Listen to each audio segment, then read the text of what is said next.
If you're ever someone this is just a random point to start on, but why not? I'm all fired up. If you're ever someone that just thinks, I go online and it only shows me this, you're the problem. Not online. There's always going to be negative news online. And if you seek it, you will find it. But there is also a lot of positive. And I'm not saying that you have to just follow people that are just giving you wishy-washy inspirational quotes. But if you're someone that plays golf and you really want to improve at golf, instead of following gossip columns that are telling you all the craziest ins and outs of relationships, which maybe is giving you a mental negative spin, why don't you follow people that give you really thorough, good breakdowns or tips or takeaways in golf, or how they've expanded their business, or how they're growing their clothing line in golf? I know people that do that. That's why I'm just giving a random example. But yeah, just speaking on that, though, did you see? I don't know if you saw this, but Twitch are rolling out a new feature, basically the equivalent of like a Shorts feed or a TikTok feed, but for Twitch. And the only reason I say it is because the algorithm tailors to what you want to see. And the CEO, the Twitch CEO was showing the feature off essentially on like a sort of live stream showcase. And and he was just swiping down. And all it was just women wearing like barely any clothing. And he just kept swiping. And then he started stumbling over his words. And everyone caught him out on it, which I thought was quite funny. But that was that's what happens though amongst a certain generation, when sometimes you even see it and they say, I keep getting adverts for this and I just can't. Now the world is too smart that they know that, you're given these adverts because that is a direct correlation to things that you've been looking at, things that you spend time on, and things that you want to see. But this wasn't the direction that I intended to start this conversation. So let's quickly divert this into MMA talk before we get way out into the deep end and cannot return. So yesterday's card was not the most spectacular, let's put it like that. But there was a performance at the top of the card which was certainly a standout performance, and I've been saying this guy's name for a while. So talk me through what you made of the main event. I'm a level with you. I only caught the highlights of it. I didn't watch the card. And don't blame me for that. I'm sorry, but I looked at that card and I was like, it was run really late for us here. And I was like, is this worth staying up for? I'm at that point where I'm just like, I don't want to ruin my sleep pattern any more than it already is. So I caught up with the highlights. So I'm not going to sit here and say I know the ins and outs. I did see the Tatsuro win, which obviously I'm very happy to see him get the nod. We've been singing his praises for a long time, so I'm not surprised he got the job done there. In an interesting fashion, I saw a lot of people saying it wasn't really inflicted as a result of what he was doing, which I completely disagree with. But yeah, glad to see him getting a big win over a big name, in the flyweight division. So I think for him, Tyra, it's got to be maybe one or two more fights, and you're looking at a title shot. It's got to be flyweight's heating up. We've got a lot of good contenders there. Chuck him in. Chuck him in now? Okay. I like it. What did you think? Chuck him. Half of me just wanted to lie, and half of me wants to be honest. So I'll be honest. I can count on two hands. Forget that. One hand with a couple of thumbs chopped off how many cards I've missed in the last 3 years from top to bottom. Not even just a few fights. Cards entirely. Rarely even miss fights. But last night, it kicked off around 6 a.m. here, which I was working through the night, as always do. But then it got to 6 a.m. and I thought, okay, right, let me chuck on a couple. And then I fell back to sleep. And then I just miraculously, no phone alarm or anything, I just woke up at 9 a.m., which was perfectly your body knows on the money for the main card. So I thought, okay, perfect. I'll watch the main card. This is actually set up quite nicely. I had a look on Google just to see the results, and it was saying decision, sub, decision. Shout out Brady Heastand. Follow him on Instagram. Occasionally we go back and forth, so shout out to him. Been following his career, obviously, since The Ultimate Fighter, so that was kind of cool to see him get a win. I was happy to see that, but for the most part, it was decisions, right? So it gets to the main card, and I think, right, okay, Josh Quinlan, exciting fighter, kind of a good matchup, and then it was just a slow fight, and then next thing I know, I'm asleep. So I woke up, and I revisited the fights and watched them back. I saw Tatsuro Taira got the finish in the second. So I thought, you know what, I'm just going to go watch the whole fight. I don't just want to see the finishing sequence. I want to see how this was playing out, how he was looking, because this is the person that probably has the most importance to me on this card. And he was looking super impressive, to be honest. It's clear that he's been working on his striking. It looked crisp. As soon as he started to finally establish his range with that jab, then everything started piecing together. We saw the elements of his game where it's the Muay Thai clinch, and he has a strong clinch. He was just landing big knees. And then the grappling exchange is super interesting. And this is something that actually I've got on my to-do list today to really go away and look into the X's and O's of that technique, because I found online what it's actually called. I believe there's a Japanese phrase for it, but I heard Aljamain Sterling talking about it online, because think about that technique. For anyone that didn't watch it, you'll know better than I will, but if I was to try and explain this in layman's terms, he was on the back of Perez and he had the body lock. He had the figure 4 body lock, but then with the left leg, so the one that was locked, the left leg was on the left, was reaped behind the left leg, or the left knee, I should say, of Alex Perez. And what he was doing is extending that and kicking that out so that he could not only create an off balance, but he could also then, was super interesting in this, I'd not seen this before. He then would use that leverage point to not only create the imbalance, but he was leaning off to create more leverage for his strikes. And then he was landing shots with the right hand on the body lock by leaning back and then creating all of this leverage. And they were shots that definitely, given the right circumstances, could get a knockout. And that's actually how I thought he was going to get the finish when I was watching it, because I knew he got the finish. But then what actually eventually happened is he managed to offset his balance by the way that he was also sagging back. So it's a double-edged sword, because you can, number one, create leverage by leaning back and then swinging while still on the back. And number two, you can then create the imbalance to keep the body lock and then remain your position on the ground, which is exactly what he did. He landed on the ground basically in a belly down position and just started going to town. But what was even more interesting is he had complete full 100% control of the wrist on the left side. So when he even landed in the full back mount, he had complete control of the left wrist. He had the body lock, and then he was just going to town with the right hand. And then subsequently his new knee blew out from that particular technique. But it was, I love things like that. I really do. Yeah, it's I really the little do details, like seeing new things, right? That's why I do love jiu-jitsu, and obviously I don't want to waffle on about it too much, but you know, on like a fundamental level, everything in grappling is about distance management, really. It's you know, obviously joint manipulation. There's loads of different components to it, but distance management offensively and defensively is just paramount to every aspect of jiu-jitsu in particular. And what makes the best guys, you know, separates them from the rest of the pack is stuff like that, those little details where they apply those principles, but just in aspects you would never sort of even conceive or think of. So little details like that you don't see anyone else doing. That shows you how good Taira actually is. And yeah, big improvement, because there was a couple of times in his previous fights, I maybe it was 2 fights ago, honestly I can't remember off the top of my head, but he nearly got caught in, I think it was a guillotine right at the end of the fight. It was a submission attempt, very close as well, right at the end of the fight. And those are the little mistakes, I think, as you gain more experience in the UFC and just, you know, you build up your sort of repertoire, you know, you learn to erase those. And I think we're at a point where we're seeing a new version of Taira. And yeah, I'm very excited to see where he goes. Obviously, you said a title shot on the horizon. I think maybe a little bit too soon for him. I think one or two more fights, because there's a lot of contenders in that flyweight division out of nowhere all of a sudden. I mean, you've got a lot of names in there.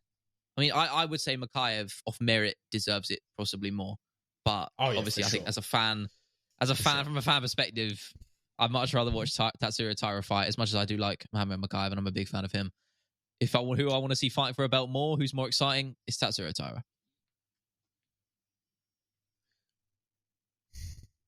It's a good point, because you've got Muhammad Mikhaev and Manel Kape on the Manchester card, right?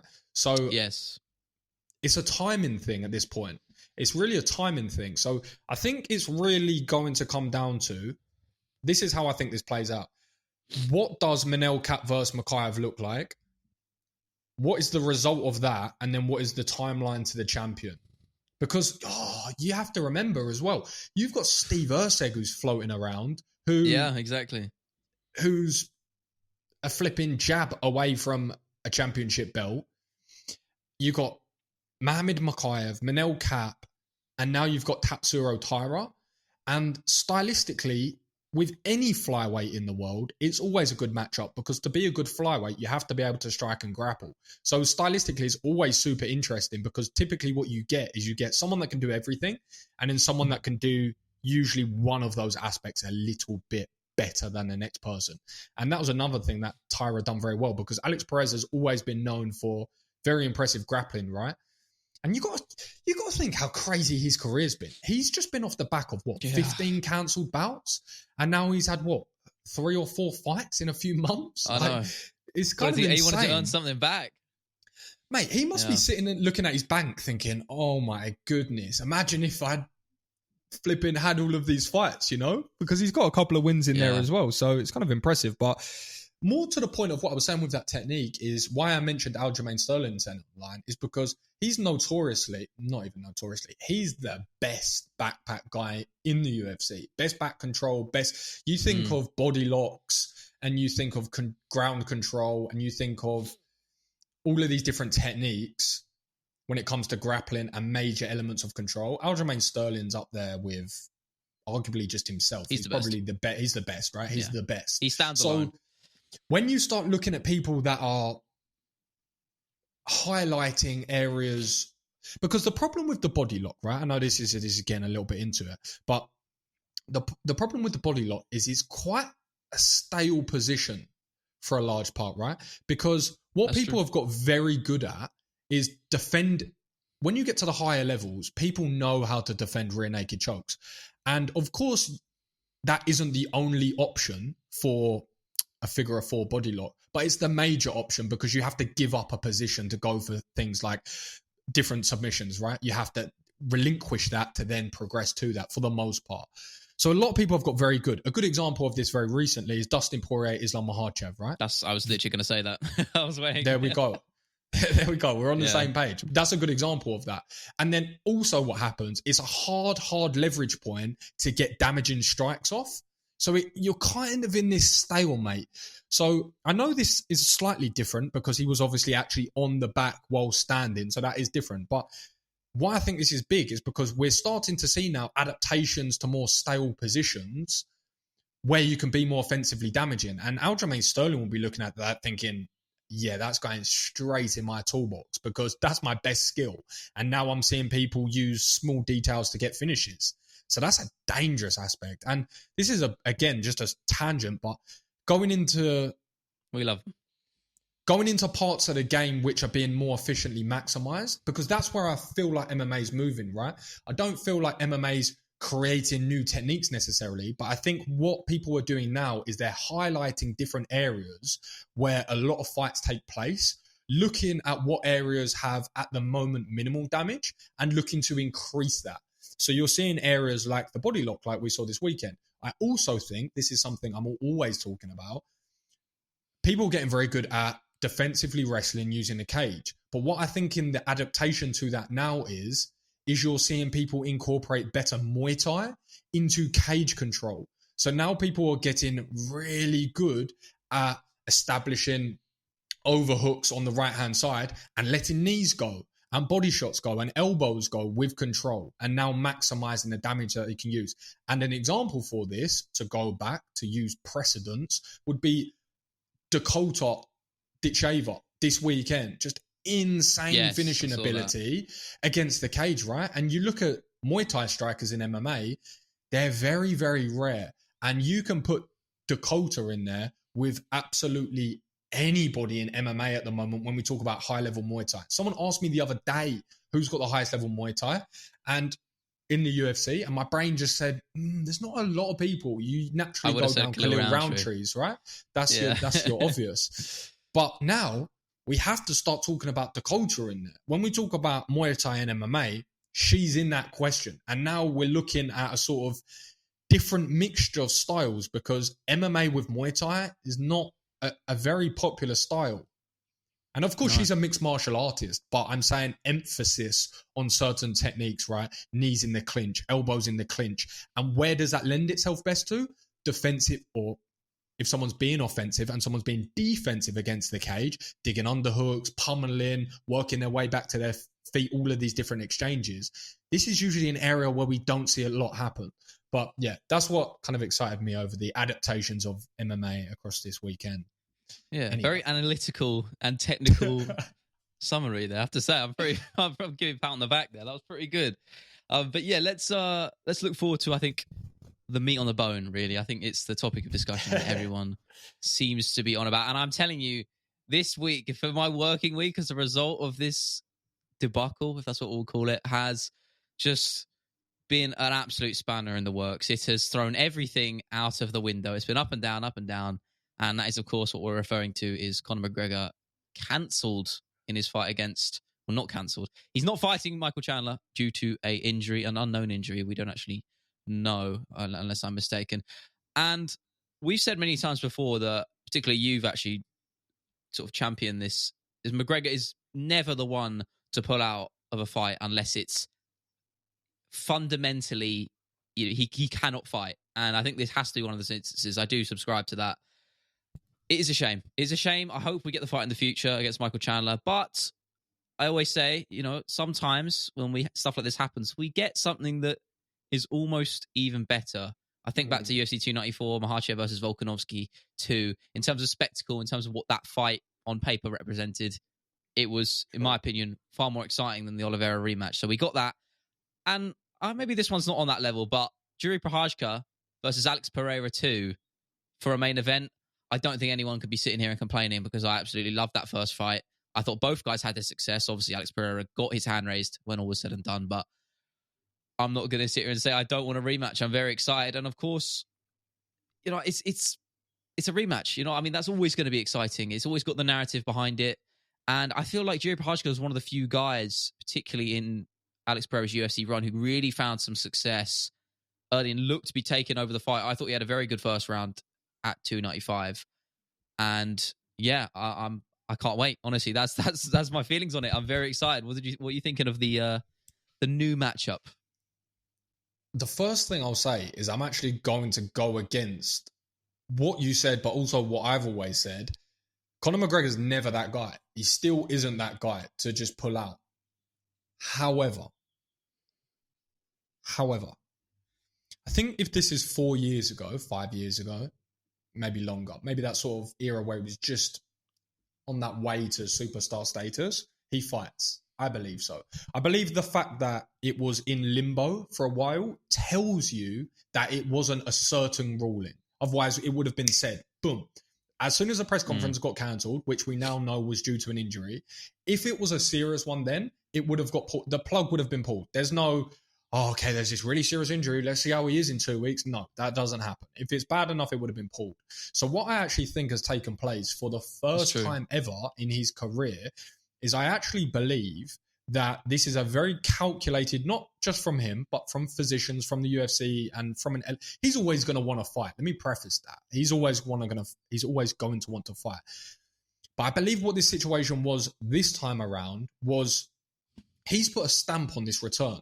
He's put a label on this. The greatest sporting return in history. And he means that as well. He genuinely means that, because he's the type of guy to go and live up to this glorious statement. So now you've labeled it as that. You have to deliver to that. And you've been out of the cage for 3 years? And now you've got this injury. Crazy, isn't it? Which is really going to restrict you performing at a high level. And by the way, let's remember the last time you did that, you snapped your leg. So probably not the best idea. So if we zoom out a little bit and think, right, okay, this is really painful because we're going to have to withdraw from this, but we can bump this back 2 months and we know that we can come in near at 100%. The downside is hugely capped. It's a hugely capped downside. The downside is you have to jiggle events about, but they're professional in doing that. They'll make room for him. That's an UFC will make room for him. inconvenience. That's an inconvenience. The upside is uncapped, because you have what you're doing now is you're facilitating a better environment for him to win. And if McGregor wins, the upside's uncapped. You're talking Leon Edwards, you're talking Islam Makhachev, you're talking BMF belts, you're talking about all of this.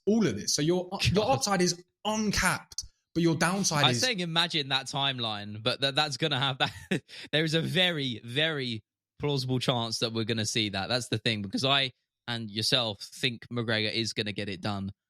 And I completely agree. I think the reality is if that happens, we're going to get either a Makhachev or a presumably Edwards fight. They just will do that. I in my initial draft for my script, which I obviously had to scrap for my casuals guide this week, I spoke about that. I was really sort of focusing on the point that the UFC are going to wring out any last bit of star power left in him. They will, because they know he has not got long left of the sport. They are going to use him as much as they can while he's still here, because I think he said it himself.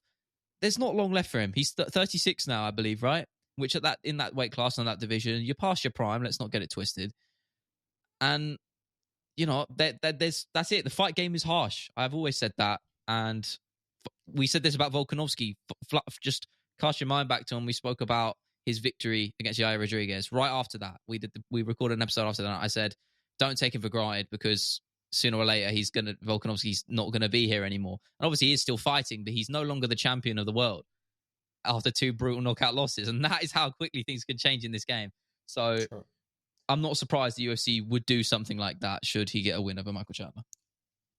It's very clear the people that get upset over, if you talk about Conor McGregor title fights, there's a couple of things very, very evidently clear at hand. Number one, they're completely judging this whole situation on emotion, which is the worst way to judge anything, because it clouds decision making and you're not making clear decisions. And if you actually remove emotion and step back and look at it from a business perspective, you look at previous history of the UFC, you look at how they deal business, and you look at the fact this is the flipping biggest star in the sport. It's all about, right? This is a random thing to say, but I go to my cousin, who I look at as a mentor in business, right? And obviously I've grown up with him, so we have a very certain relationship you wouldn't typically have with a mentor. But he always, whenever it's about business and different ideas, it always kind of circles back to, okay, you want to do this or you want to do X. What's the downside? What is the downside? What's the downside of what you are saying? And if you can cap the downside to relatively small and sometimes barely non-existent, and the upside is infinite, it's a flipping good idea. If you have an idea which has enormous downside, and the upside could be decent but not spectacular, not that great of an idea. But if you have an idea which has very little downside and uncapped upside, i.e. a McGregor title, what's the downside of a McGregor title fight? Potentially he loses and it's one of his last 2 fights. There's no downside to that. You're going to get if he loses, nothing changes. Nothing changes, right? You'll get a big pay-per-view, big gate sales. You'll leverage the star that he's facing even more for their future and their next. There's no downside. There is no downside, right? So it's uncapped upside. So this is what a lot of people sort of forget. But circling back to what you said earlier about the Alex and Yuri rematch is, I'm a weird one, right? Because I actually don't like rematches. I'm just a weirdo. I like to see new things. Honestly, I like to just see new things. I think that's. I agree with that. I think it's just... a lot of people don't, though. It's the narrative side of things. When the narrative is around it, which I guess is less so for this matchup, because you've got 2 guys who are they're very fight-focused. I was actually writing this earlier, my new draft. They're fight-focused individuals. They're a departure from the showmanship era we're sort of now used to in this modern side of the fight game, akin to your Colby Covingtons and your McGregors, of course. It's a refreshing change, almost full circle back to the fighters of old, is what I like to say. So I guess there is less of that narrative behind it. But I'm just looking from a fight perspective. Sorry, it's fun as hell. No. Let me be clear on that. The reason I say I'm not usually for rematches is because people have just lost their minds for the most part. People, for example, let me give you a really, really good example. Sean Strickland and Dricus du Plessis, right? That was a good fight to watch. Okay, cool. That was competitive. That was a close fight. Sean Strickland lost that fight. A lot of people thought he won that fight. Dana White thought he won that fight. It's a close fight. So for me, it makes no... Clearly the UFC mimics my thought pattern here because they didn't make it.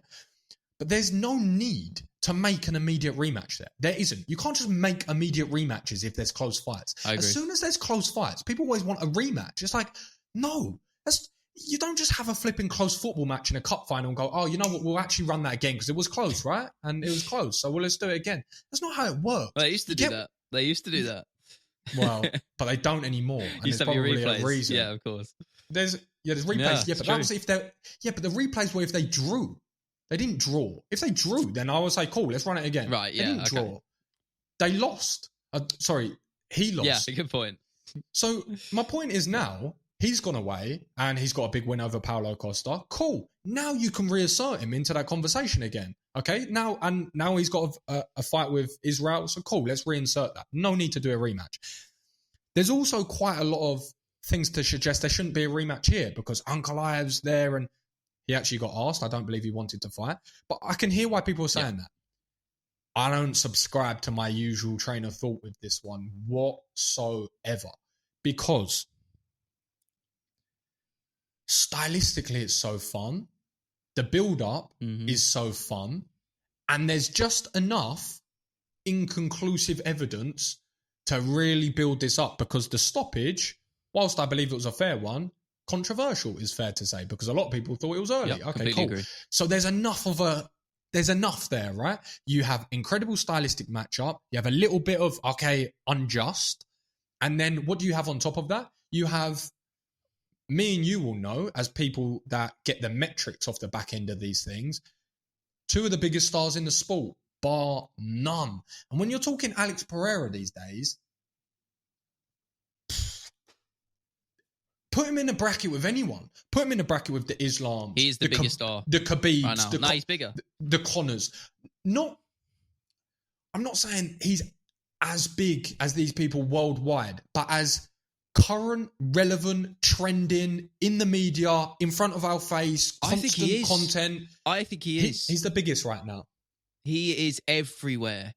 Like, honestly, there's people who I try and sort of entertain the conversation of the UFC and MMA, even if they're not too interested into it sometimes. I can't help myself.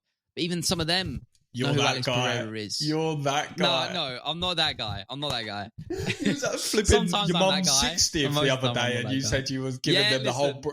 You're that They guy. were asking me what I was doing, all right? I had to. I had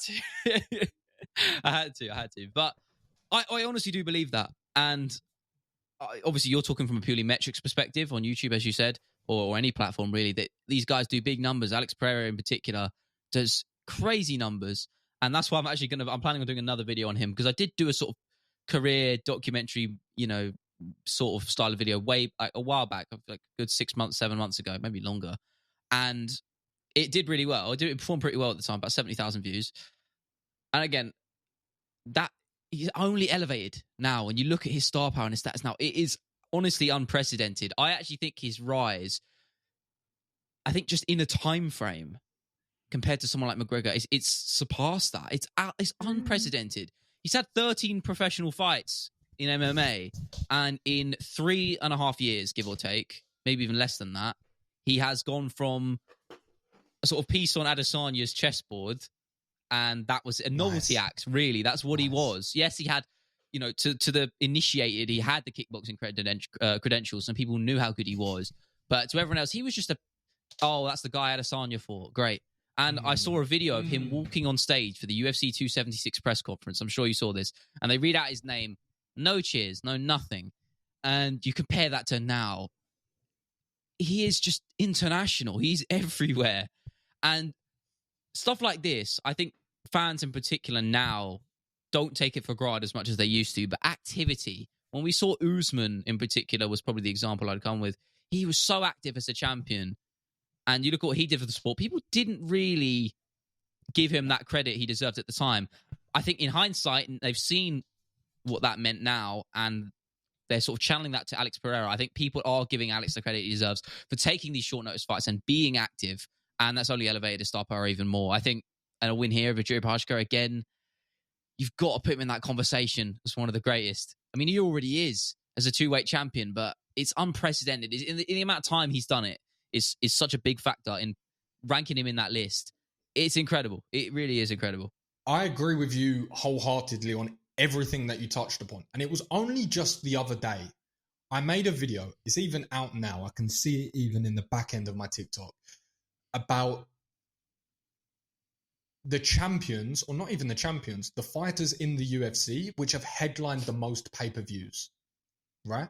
So including the next pay-per-view that will be headlining, that will be 5 Nung Song Sam Si Ha 5 pay-per-views this man has headlined in essentially a couple of weeks of what it feels like, right, for his tenure. It really and the does reason feel I like that. bring that to you is because the person who is top of that tree is Israel, who we have to give all the credit to in the world because he has 9. And that man, along with Kamaru Usman, along with Alex Volkanovski, 9. was carrying the UFC on its back. And the reason I say this is because I bring it all back to Alex Pereira and say, it's one thing going to the UFC from glory.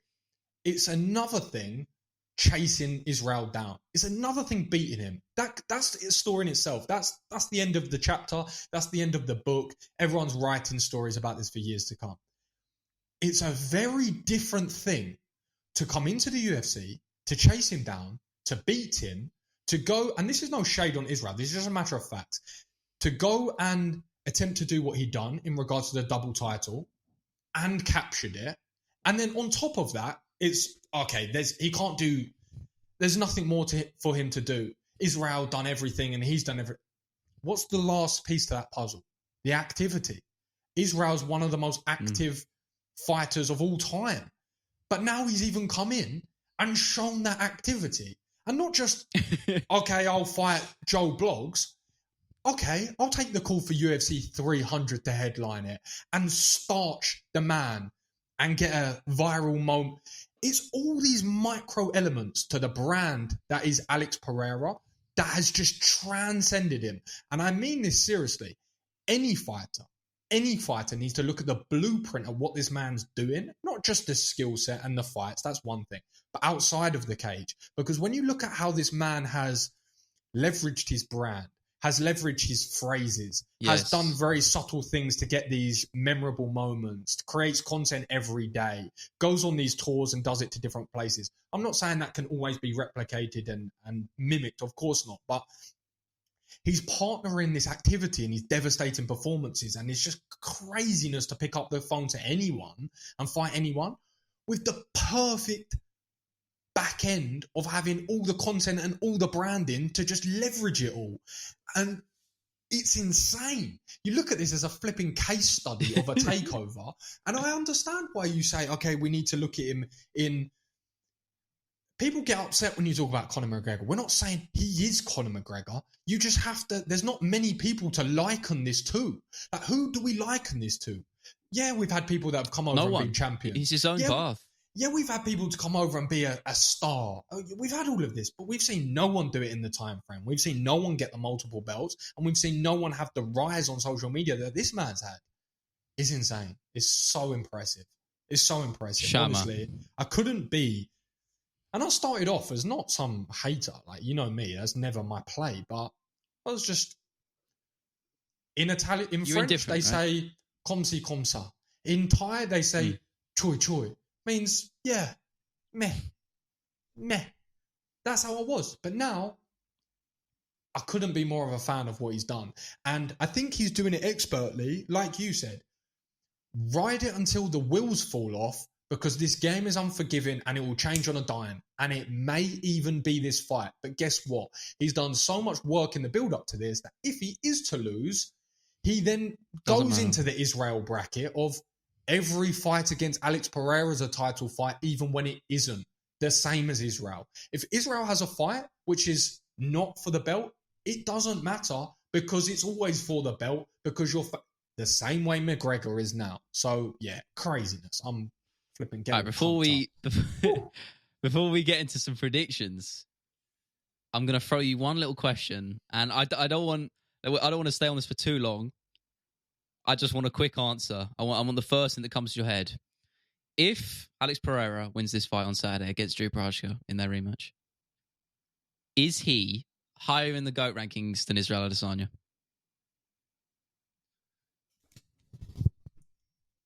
Define GOAT.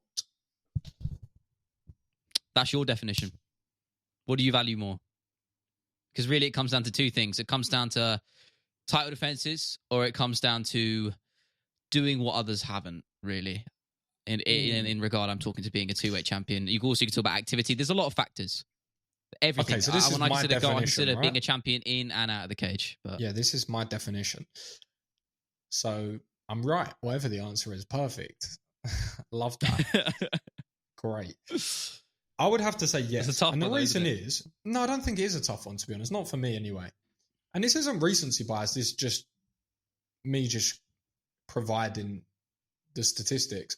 It's the fact that he went from glory. And by the way, let me just say, if you haven't gone and watched Israel's kickboxing highlights, I don't care if that man lost every other fight.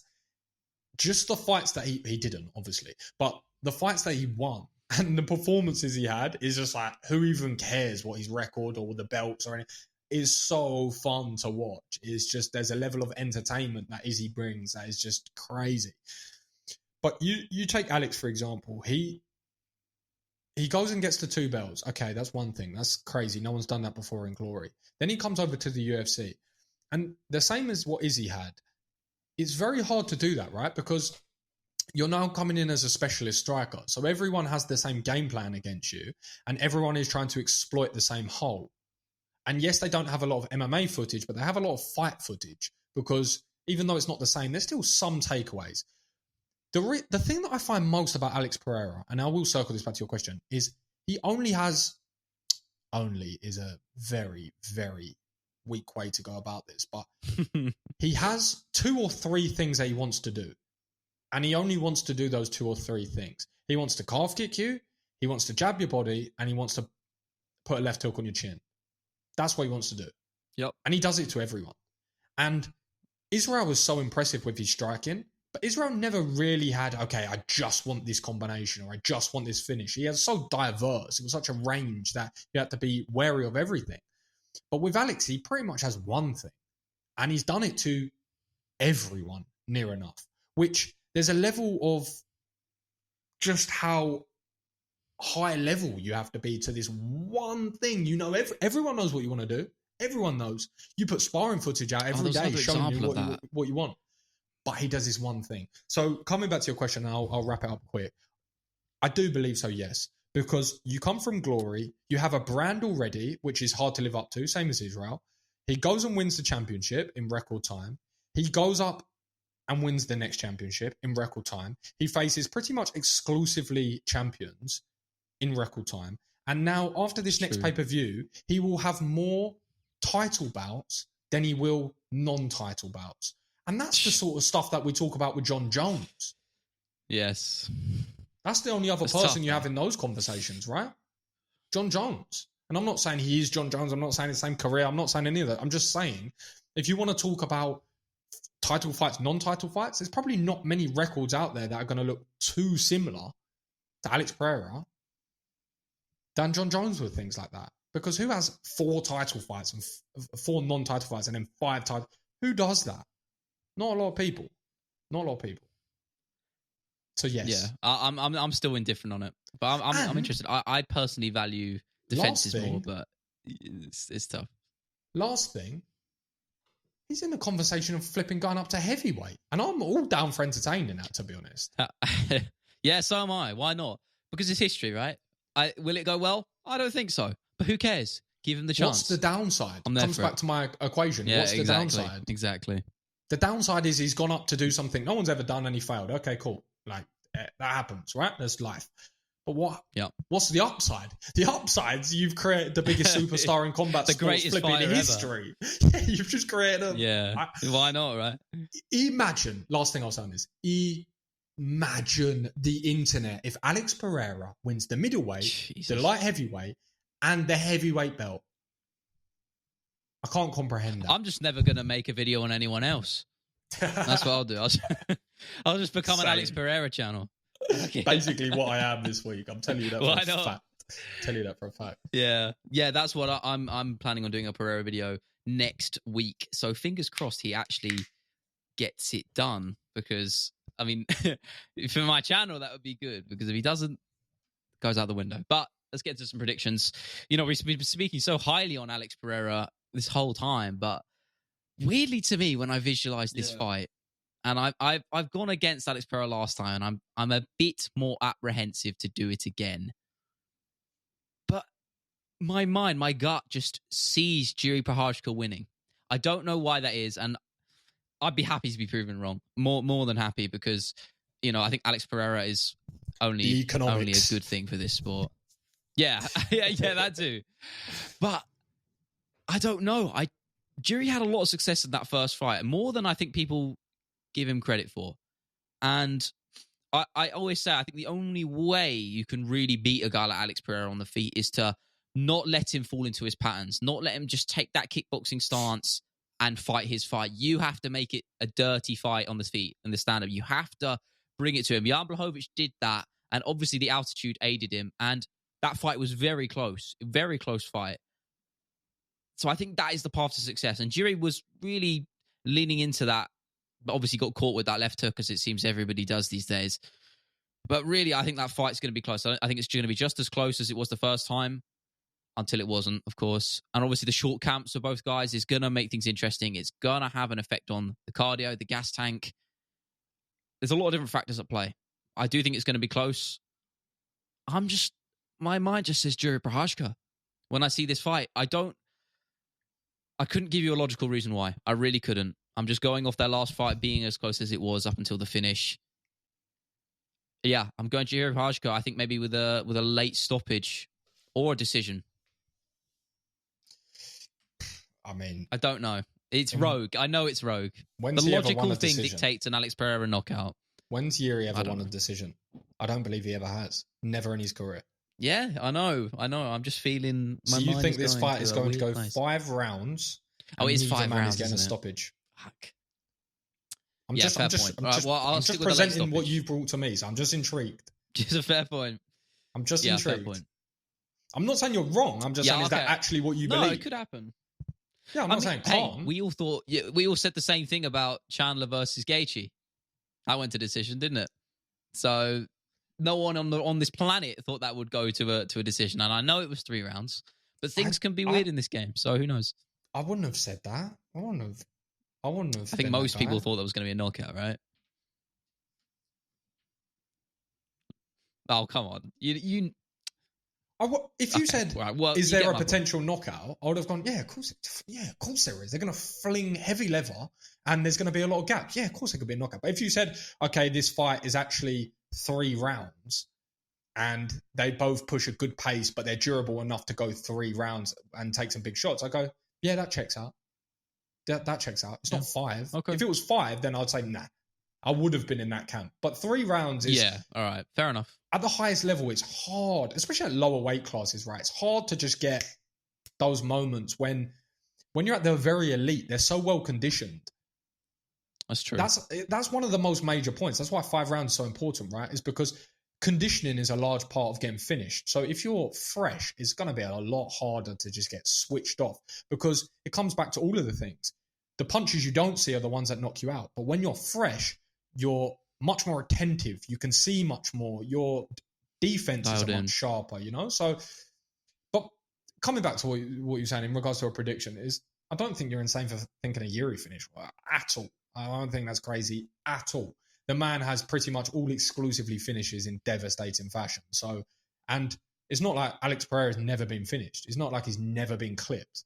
We've seen all those things happen. So you have precedence to believe all these things anyway. So, of course.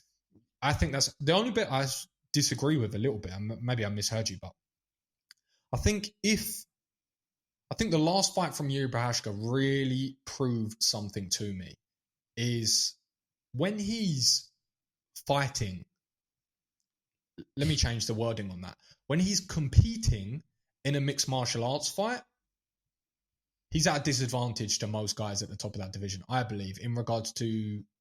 Yeah, I agree with that. In regards to consistent, defensively sound striking, he's going to be at a deficit to most guys, right? It's non-existent. It's non-existent. To most guys. Yeah. Non-existent, harsh. Is it though? When have you ever seen that man with his hands up? Yeah, but that doesn't mean bad defense. That doesn't mean bad defense. No, of course. Obviously, it's more nuanced than that, but on a fundamental level. And it's a push and pull, right? It's a push and pull. It's like, when's the last time you saw him with his hands up? But it's like, but when's the last time you saw people get consistent reads on what he's throwing? That's the ebb and the flow, right? With the hand positioning. It's like, okay, yeah, it lacks defense, but if you can have these unorthodox positioning with your shots, then you're like MVP. Basically betting. Yeah, you're basically betting that you'll get there before they do. And for the most part in his career, it's been a safe bet because his backup plan has been his chin and his conditioning, which is also at the moment a pretty safe bet. Made of steel. What I'll say. What do they feed him? Crazy. The elbow that he ate from Rakic in his last fight is one of the most insane things I've ever seen. I mean, at the same time, though, does that not show you the power of Alex, right? I mean, he put him away like it was nothing. Two things to that. He didn't see the Alex punch, which first dropped him. True.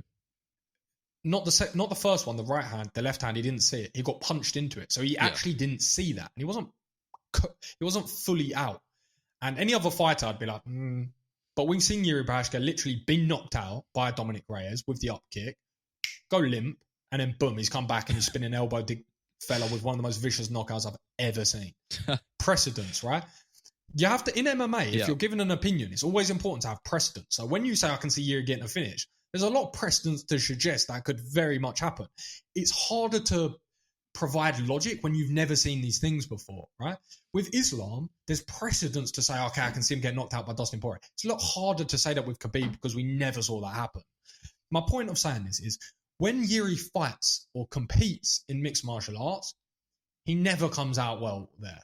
But when he sort of disregards that and uses offense as his defense, that's when he really starts creating havoc, and he thrives in that chaos more than most. And Alex is always going to be dangerous in those close exchanges. But I think from a distance, Alex will eat him up. He'll eat him up. He'll eat up that calf because he's got a very, very wide stance. He'll eat up that calf. I don't think that will have a crazy effect on him because mentally, I just don't think he processes that to a certain extent. He doesn't care. He doesn't. No, he just doesn't process that. Which is weird, and I can hear people saying, "Yeah, but it will hurt his leg." And I hear a lot of fighters say how there's sort of a mental switch with calf kicks as well, where sometimes there's this point of where you can just and say, "Yeah, that's not affecting me today." And Yuri's that guy, right? He's so dialed into the mission that it's almost just unwavering, one-track mind. So I think if it stays from the outside, I think Alex picks him apart with calf kicks. I think he jabs the body, and I think you're leaning more towards that decision. So it's not the craziest thing. But when Yuri says, you know what, this is not my game, throws the gloves in the middle of the ground and just starts scrapping, no one's better in the world at that. No one's better in the world at that. Smelling blood and getting that finish in the chaos, there's not many people that are better than Yuri. So it's just who can... I will actually say it's something that he does better than anyone. Obviously, you said that, but I think... in those moments when he smells blood, it's that cage control. A lot of fighters, true. You think it's something that is taught very early and you get a grip on very early, but a lot of fighters make that same mistake of giving their opponent respect and letting them circle out like that. Yuri Prochazka is unequivocally not one of those men. Whenever he smells blood or he's starting to put on the pace, he swarms you and he will cut off every angle and keep your back against that cage. He's so good at doing that. He was perfect example of that was his fight against Rakic. He put the gas on and he made sure there was no room to breathe at all. And if he could do that against Pereira whilst being wary of the left hook, I could see the finish happening. Maybe fourth round. It's actually a really, really good point that you brought up there because there's not necessarily something that I'd thought too in depth, but you're 100% on the money. He does that incredibly well. So it's actually a really, really good point. Yeah. The thing that I'll bring to you with that is that's actually something that I've noticed a lot with other people in the UFC, not just everyone, but other people in the UFC is you're right. They do the work of backing their opponent. I made a video up on this week. They do the work of backing their opponent up. They even they have them in a disadvantageous position, and then they don't capitalize, right? So they may be exiting one way, but they're not putting anything on those exit lanes. So they're just circling out, right?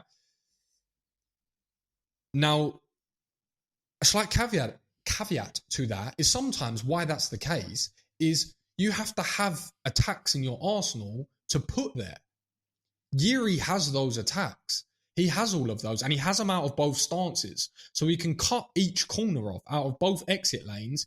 He's got very good kicks, obviously very devastating punches from all manner of angles and ranges, but then he's got elbows and things like that at the different ranges. So you're right in regards to he does that very well and smells blood, 100% on the money. But he also has the tricks in his toolbox to capitalize off of that, if that makes sense. So I think it's a combination of both of those things is what makes him so flipping impressive. But honestly, I think I don't mean to sit on the fence here, but I truly believe this. I think it's just I think it's a pick'em. I really think it's a pick'em. Yeah, regardless of their last fight, I think it's just a pick'em. No camps for either of them. Last minute's notice. Both wild to a certain extent. I think it's a pick'em. You got to pick one though, surely. When have you ever said that ever? In any time we've done predictions, you've not picked someone. I feel like you have to go with one. I favour Alex Pereira because of momentum, because of confidence, and because of predictability. I can predict what Alex is going to look like more than I can predict what Yuri's going to look like in this particular style matchup, right? I can kind of know what I'm going to get from Alex for the most part. It's harder to have that predictability with Yuri just because of his style. So it's just a logical point that I would go with Alex, but it's not a confident. It's not that I can't see it going the other way because I very much can. And can I see a way in where Yuri manages to get a knockout similar to Izzy? Yeah, I can see things like that for sure. I can for sure see Alex start piling on the pressure because he's got him backed up or he's got him a little bit rocked and now he's unleashing things from the hip in close quarters, and then boom, Yuri just snipes a right hand in the pocket or a short uppercut that just, you know, he's got serious lights, game-changing power. So yeah, I can see it going either way, but I would favour Alex from the offset. Yeah, I like that. Yeah, let's just brush through some of the other fights before we have, because we've been going quite for a while on this fight card and this whole debacle. And to be honest, I'm not really surprised by that because there's so much to talk about, and really it is the thing on everyone's minds, as I said at the start of this episode. But I'm going to let's get some quick fire ones in there. I'll throw some ones at you. Obviously, the co-main event, the new co-main event, it was formerly Jamal Hill versus Roundtree. Then it was Jamal Hill versus Carlos Ulberg. And now it's Brian Ortega versus Diego Lopez, which for me is by far and away the best matchup of those three. I cannot wait for that. Diego Lopez getting a huge step up in competition, which would just springboard him ahead of pretty much everyone else in the division outside of the champion, of course, if he gets the win. And it's rare we get a stylistic matchup like this with two really primarily jiu-jitsu focused fighters. You know, who are the best in that game, because obviously jiu-jitsu is quite in a lot of ways compared to old, you know, renditions of MMA, it's a bit of not a dying breed, but we're much more wrestling heavy in the more modern era in combination with striking. So seeing I don't want to say jiu-jitsu purists because I think they're more evolved than that, but jiu-jitsu focused fighters going against each other at the top level, I can't wait for it. Again, honestly, I have no idea how to call for this one. Again, I think logic dictates you go for Brian Ortega based off experience, but I'm going to say Diego Lopez for chest because he's my guy and everybody loves him and I want to see him do well. So yeah, Diego Lopez by decision, I'm going to go with. I'll say Diego Lopez with confidence, in all honesty. I say it with confidence. Wow, okay. And for the exact same breakdown and analysis on a very surface level that I gave to the fight on UFC 300, I don't know if you remember what I said about that, but I believe the exact same thing. I think it's just going to, I can sit here and tell you all the X and O's of why I believe this and why I believe that, but I think it's just going to just boil down to one statement that I can make: horsepower. I just think that Diego Lopez has way more horsepower in all the positions that this fight is going to take place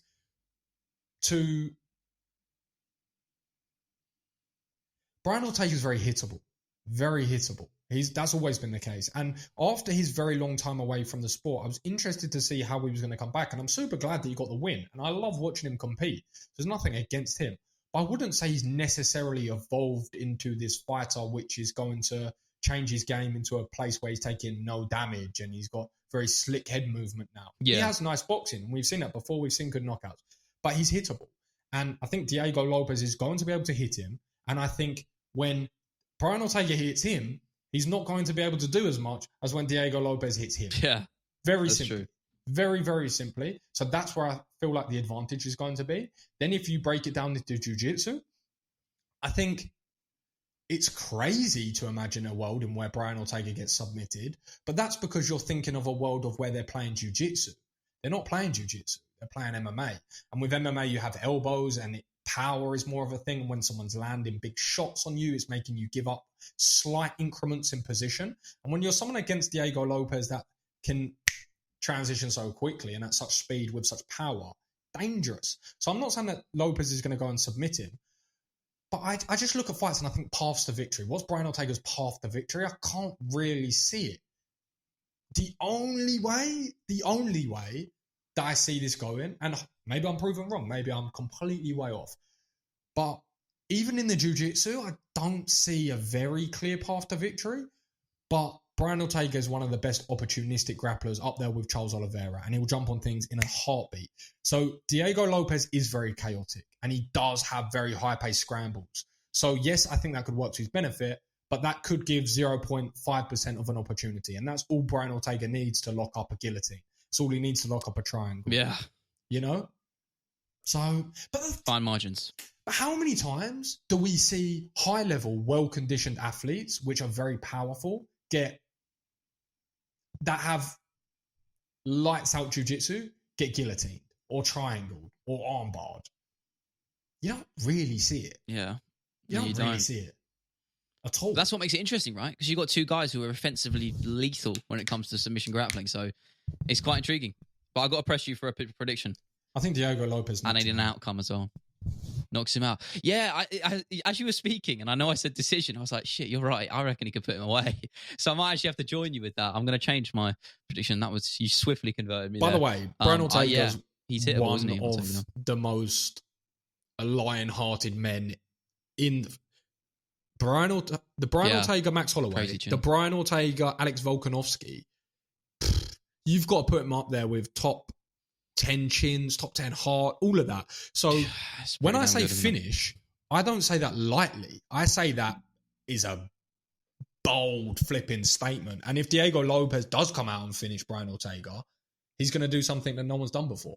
So I don't say that lightly. He's the man to do that, isn't he? He really is. If you had to pick a man to do something like that, it would be Diego Lopez. And yeah, I'm with you that. I'm actually going to go with a second round finish. I changed my mind. I think second round is pretty... Yeah, I think that's pretty fair. I'll throw one more at you before we wrap up. Obviously, there's some other more intriguing fights on there. But the one I'm very excited for, and to be honest with you, I don't hear a lot of people talking about this matchup as much as they should. Ian Gary versus Michael Venom Page is one of the funnest and most intriguing fights. And purely from a matchup perspective, I think just in terms of the names, the two guys going against each other, I love it.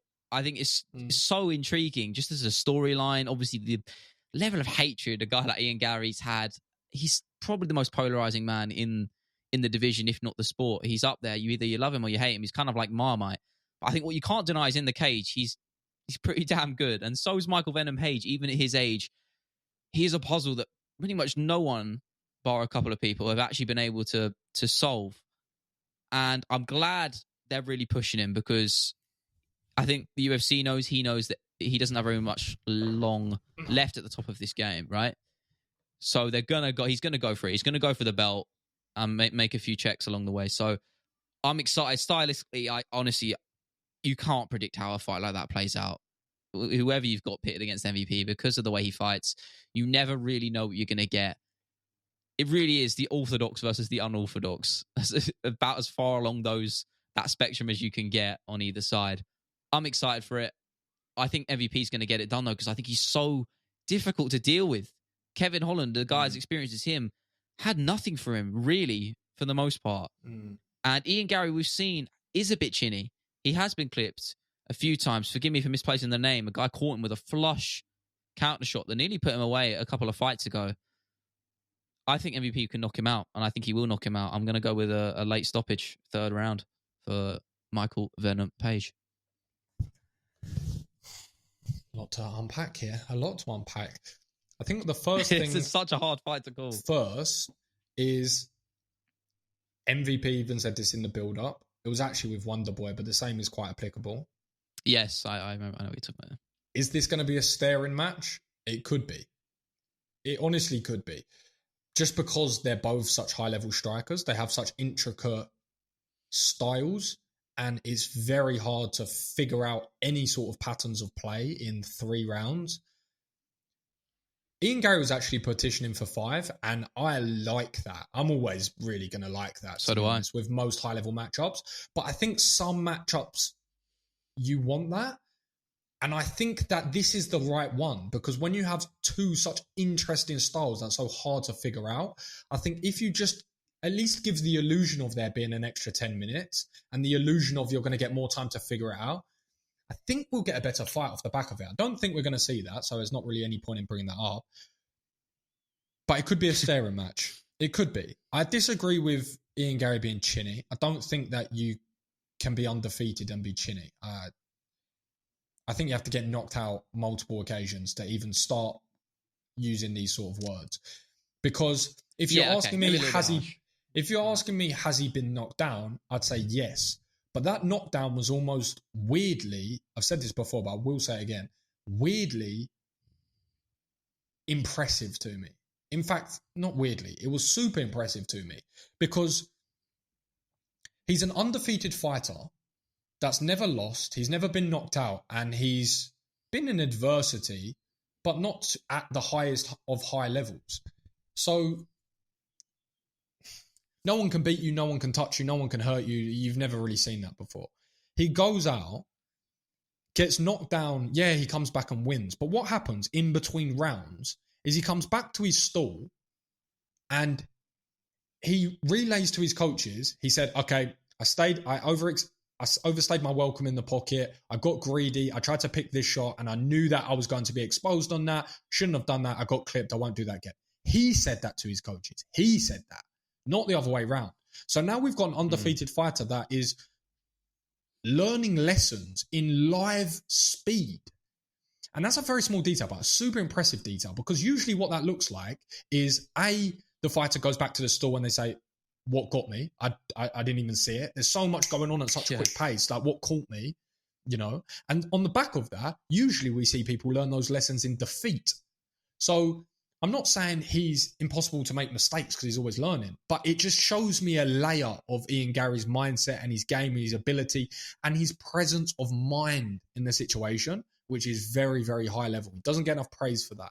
Very small detail, but an impressive detail. Side tangent. It's a flipping tough one to call. No idea what it looks like. It is, isn't it? You never know. It's so you can't call an MVP fight. You really can't. It's just like, how do you do it? Unless it's like a grappler. I think a pure grappler, like a wrestler, someone, you know, Ala Makhachev, could be that sort of style. I think a little bit more easy to predict. Even still, I mean, but when you're getting a striking matchup, I just don't know how you call it. I'm going with MVP purely because he's so difficult to deal with, and that's coming from a fan of both guys. I believe he'll have more power. I think he'll have more power. Yes. But the one thing that I'll give on the side to MVP is the creativity and the power in finishing sequences, fight-ending sequences. So as good as I think Ian Gary is, if we're really, really looking at each detail on each layer, very, very small details, I think MVP probably has a slightly more variety and more power in those finishing sequences. So I think he has a slight edge there. Outside of that, I have no idea what this looks like. I actually have no idea. I can't even start trying to tell you effortlessly because it's hard. I do imagine that Ian Gary is going to take a somewhat similar approach to what he did with Jeff Neal. But it's very hard to do that with MVP because he's so dynamic. I would favour MVP just for now. Again, momentum and experience. But outside of that, I've not got a lot of basis to give that prediction. I'm going to side MVP, but honestly, again, your guess is as good. That's what makes this card so exciting. Yeah, true. It's so hard to predict all three of these fights. I know you said Lopez of confidence, but again, in a lot of ways, he is unproven at that really elite level, that those places that Brian Ortega has been. So there's always that question. And obviously the other two matchups, as we just said, so difficult to call. But I'm very excited. All in all, I think it's a card that, without McGregor, I don't think it's suffering too much now with these new matchups. So I can't wait. I'm sure you can't either. And I'm sure you listeners feel the same way. This has been the MMA Critics Podcast, episode number, I believe we're on number 54 now. And yeah, we will see you next Sunday. Cheers.